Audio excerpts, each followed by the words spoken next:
Hello மக்கள், இன்றைக்கி நம்ம எதை பற்றி பார்க்க போகிறோன்னா, இந்த சுகரை வந்து எப்படி குறைக்கலாம் அப்படிங்கிறத பற்றி தான் இன்றைக்கி நம்ம பார்க்க போகிறோம்.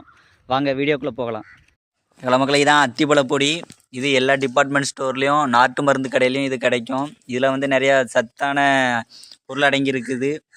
என்ன சத்துன்னு பார்த்தீங்கன்னா, இரும்பு சத்து, கால்சியம், பாஸ்பரஸ், நார் சத்து இப்படின்னு இதில் 4 வகை சத்துக்கள் அடங்கியிருக்கு. இது எப்படி கலக்கி குடிக்கணும் அப்படிங்கிறத பார்க்கலாம். ஒரு டம்ளர் எடுத்துக்கோங்க.